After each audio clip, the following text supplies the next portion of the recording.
नमस्कार मित्रांनो, आपल्या सगळ्यांचं या ऑडिओमध्ये स्वागत आहे. मित्रांनो, या ऑडिओमध्ये आपण बघणार आहोत वनरक्षक भरती 2026 साठी most important question for Ramsar स्थळे. सगळ्यात पहिला क्वेश्चन होतो मित्रांनो, रामसर करार कोणत्या वर्षी झाला? तर रामसर करार जो झाला मित्रांनो तो 1971 मध्ये झाला. जे आपला राईट आन्सर होईल. त्यानंतर क्वेश्चन दुसरा आहे तो रामसर करार कोणत्या देशात झाला?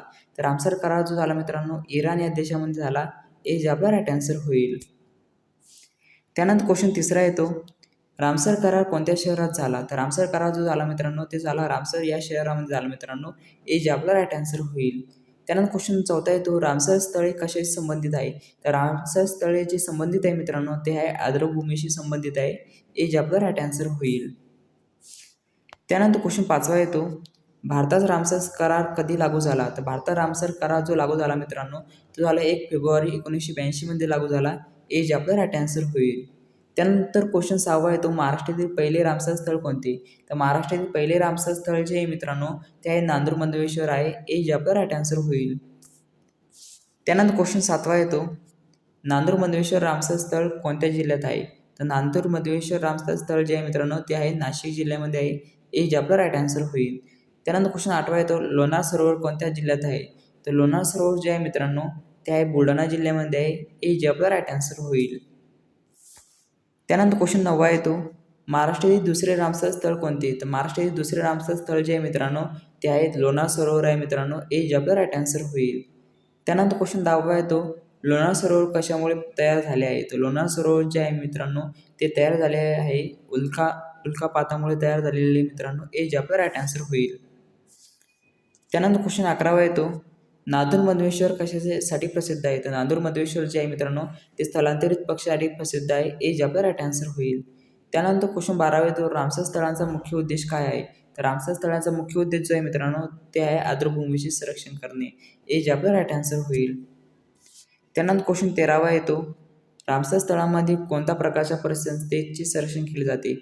तर रामसर स्थळामध्ये आर्द्रभूमी या प्रकारच्या परिसंस्थेचे जे आहे संरक्षण केले जाते मित्रांनो. जे आपला राईट आन्सर होईल.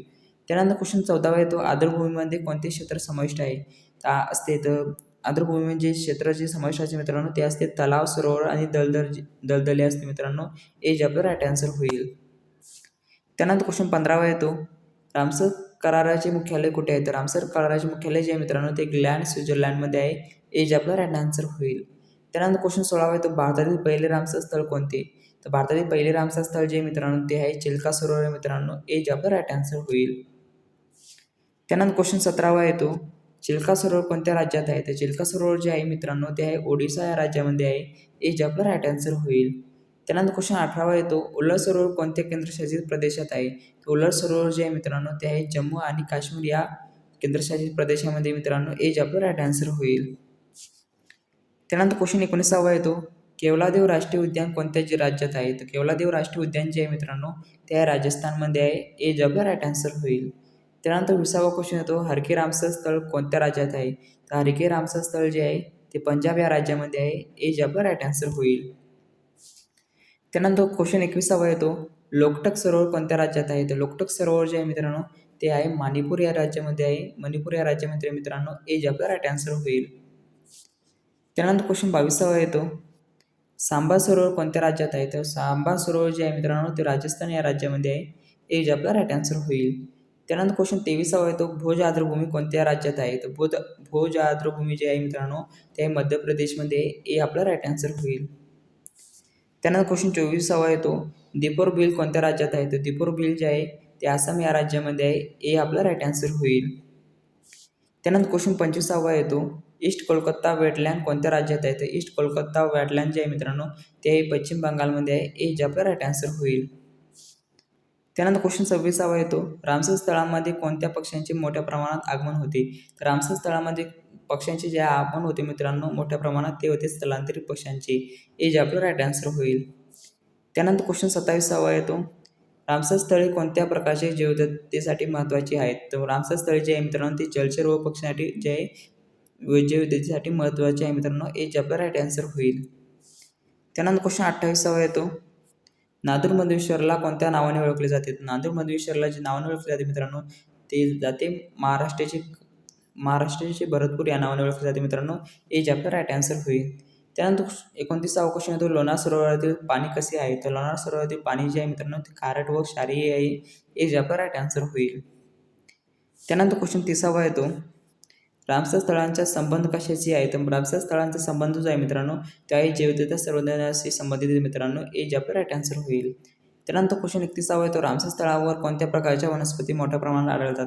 रामसर स्थळावर जे मोठ्या प्रमाणात आढळतं वनस्पती ते आहे मित्रांनो जल वनस्पती आढळतात मित्रांनो हे जे आपला राईट आन्सर होईल.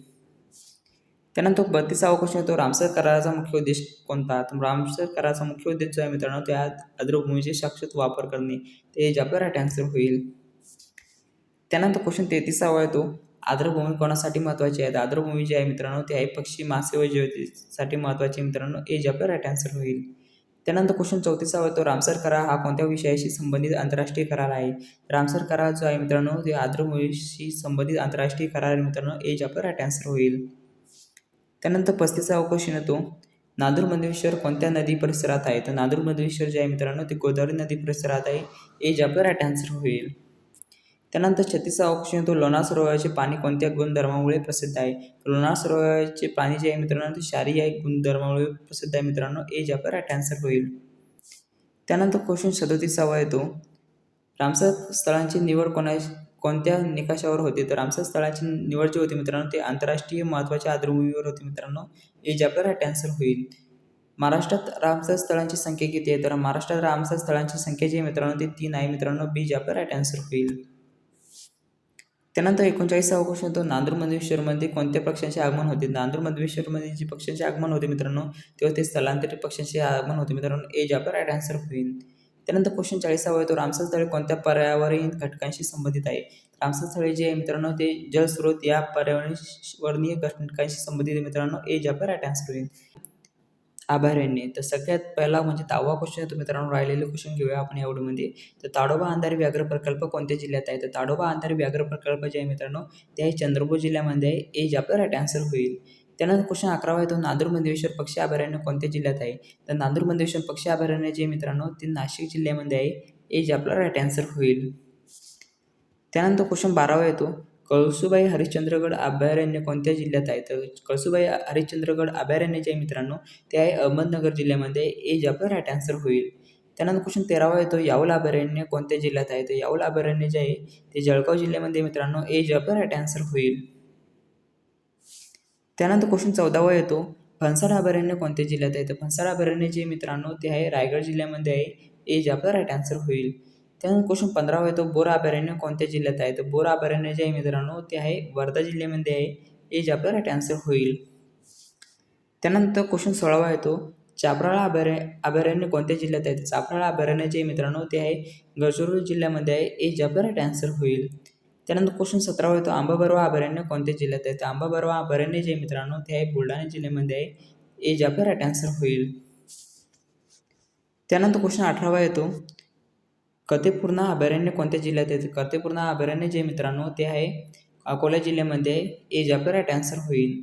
त्यानंतर क्वेश्चन 19वा येतो कोयना अभयारण्य कोणत्या जिल्ह्यात आहे. तर कोयना अभयारण्य जे आहे मित्रांनो ते आहे सातारा या जिल्ह्यामध्ये आहे हे जे आपलं राईट आन्सर होईल. त्यानंतर 20वा क्वेश्चन येतो तानसा अभयारण्य कोणत्या जिल्ह्यात आहे. तर तानसा अभयारण्य जे मित्रांनो ते आहे ठाणे जिल्ह्यामध्ये आहे मित्रांनो हे जे आपलं राईट आन्सर होईल.